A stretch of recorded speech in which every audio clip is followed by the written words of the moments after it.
मेरा मूल काम शिक्षण है, अध्यापन है। आलोचना तो मेरे शिक्षण कार्य का बाई प्रोडक्ट है। मैं शिक्षक नहीं होता तो आलोचक भी नहीं होता। लेकिन जिस सन्यासी का मेरे जीवन पर पहला प्रभाव पड़ा वो गौतम बुद्ध थे। गौतम बुद्ध से बड़ा सन्यासी भारतवर्ष में मैं दूसरे किसी को नहीं मानता। उस आदमी ने जीवन की दृष्टि बदल दी। सन्यासी बनना जरूरी नहीं है, सन्यासी भाव होना जरूरी है। लोगों को गीता से पहले रोटी की जरूरत है। कलकत्ता तो हमारा पहला प्यार है एक तरह से। किसी बड़े शहर को जानने के क्रम में कलकत्ता पहला प्यार है। यात्री या बालक देखता है कि ये विक्टोरिया मेमोरियल है, ये धर्मतल्ला है, ये बोटेनिकल गार्डन है। तो ये सारी चीज़ें मैंने देखी, इसीलिए कलकत्ता से कोई भी बुलाता है तो मैं आ जाता हूँ। कलकत्ता हमारी भोजपुरी के लोकगीतों में है। पिया गईले कलकत्तवा ये सजनी। जैसी सूफी नहीं थे, एक तो ये खंडन किया उन्होंने।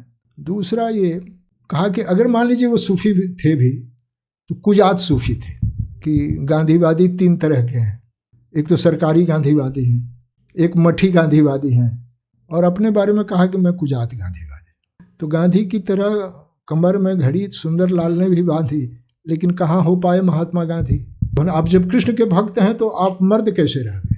जैनेन्द्र कलावादी हैं, रूपवादी हैं, अज्ञेय रूपवादी हैं, कलावादी हैं, और प्रेमचंद जो हैं यथार्थवादी हैं। ये जो मूल्यांकन दृष्टि थी ये अपूर्ण थी कि विचारधारा से सहमत होना जरूरी नहीं है, विचारधारा अलग हो सकती है। तो रचना को उसकी संपूर्णता में देखना है ना, रचना को संपूर्णता में देखना है। और विचारधारा की जो बंदिश है उस बंदिश से निकलकर भी देखना है। और जिसे नलिन विलोचन शर्मा कहते हैं कि गोदान के बाद हिंदी उपन्यास में गत्यवरोध था जिसे मैला आंचल के प्रकाशन ने दूर कर दिया। तो इतना बड़ा उपन्यास आया, उस पर नामोर सिंह चुप है। विनोद कुमार शुक्ल ने कहा कि प्रगतिशील लेखक संघ में मैं था, लेकिन वे लोग मुझे प्रगतिशील नहीं मानते थे। अच्छा, इसीलिए मैंने छोड़ दिया। विनोद कुमार शुक्ल आकर्षित करते हैं सबसे पहले अपने कहने के ढंग से।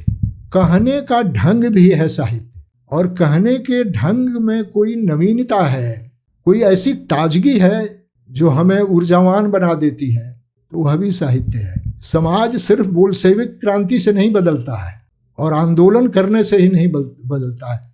रहने सहने जीवन को देखने का जो तरीका है, प्रकृति का जो साहचर्य है, मनुष्य और मनुष्य का जो साहचर्य है, उससे भी बदलता है। तो यह तो व्यवस्था का दोष है कि आप डिग्री दे रहे हो लेकिन काम नहीं दे रहे हो।